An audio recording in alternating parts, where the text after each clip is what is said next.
those who live along the river, the idea of having a boat dock can be attractive. However, specific laws, rules, and procedures go into installing a boat dock, and it's important to be aware of the process, especially for those living adjacent to federally managed shorelines. For example, most of the shoreline on Lake Wallula, the reservoir behind McNary Dam, is federally managed by the U.S. Army Corps of Engineers Walla Walla District. In 2012, the Walla Walla District developed a plan, the McNary Shoreline Management Plan, to properly balance environmental stewardship, protection of cultural resources, and the public's desire for recreation. Environmental effects.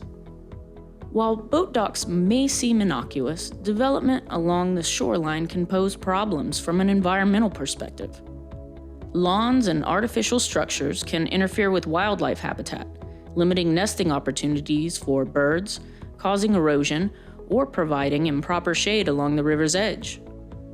A natural shoreline might have trees and shrubs, providing dappled patches of shade where young salmon can find food and enjoy the cover and cooler water.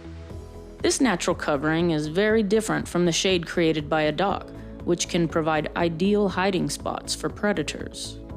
Ambush predators like bass often use shadows created by docks and pilings to hide before darting out to eat small fish like young salmon.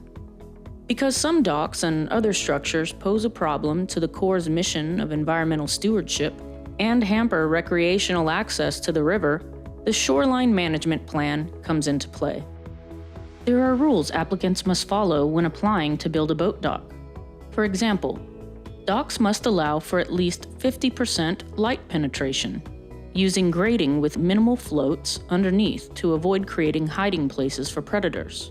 On pillars and posts that are used to hold docks in place, if someone isn't using an auger-type system and chain which holds it underwater, cones should be placed on top to stop birds from landing, perching, and using that as their line of sight to pick off young salmonoids or adults.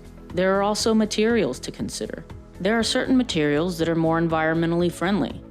For instance, the use of certain metals over pressure-treated woods, which may release leachates and affect water quality. Private use of public lands.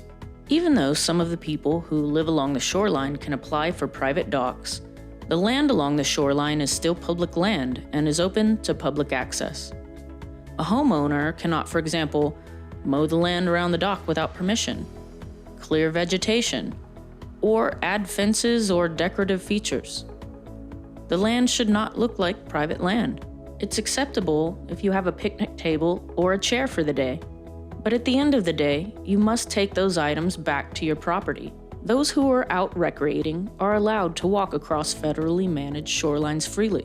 From an environmental perspective, the shoreline is crucial riparian habitat for a variety of species. While landscaping may seem like a good idea from a property value perspective, it could wind up harming the species who depend on that land as a corridor to reach food and shelter. In addition to concerns for fish and wildlife, the Corps is also responsible for managing and preserving historically significant resources, such as archaeological sites. The shoreline behind the McNary Dam contains numerous sites that are important to various tribes, including the Confederated Tribes of the Umatilla Indian Reservation, the Yakima Nation, the Confederated Tribes of the Colville Reservation, and the Nez Perce Tribe. These resources are similarly protected by federal law and are carefully considered when deliberating on a new dock approval under the McNary Shoreline Management Plan. Within the permit. Read your permit. When you have questions, you can contact a natural resource ranger and ask them to clarify what it says or what the expectations are. The most important thing a homeowner can do is take the time to read all the way through the permit and become familiar with what they can and cannot do. Familiarizing yourself with a permit can go a long way towards avoiding misunderstandings in the future.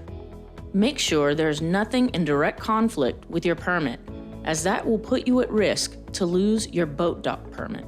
Please follow the rules.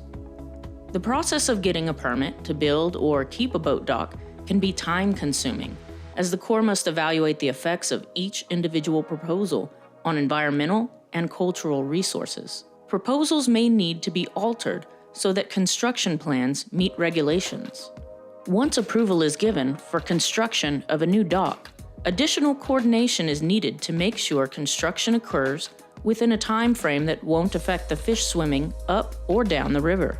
Often this process can take up to a year and involves applicants paying administrative fees to cover the time spent processing requests. To ensure the most efficient outcomes for all parties, it is crucial for applicants to keep clear lines of communication open with the Corps. For those interested in learning more, information about the McNary Shoreline Management Plan and boat dock permits can be found at nww.usace.army.mil. You'll also find a pamphlet outlining the guidelines for property owners who live adjacent to federally managed lands. Those with questions can contact the McNary Natural Resources Office at 541-922-2268 or the Walla Walla District Real Estate Office at 509-527-7320.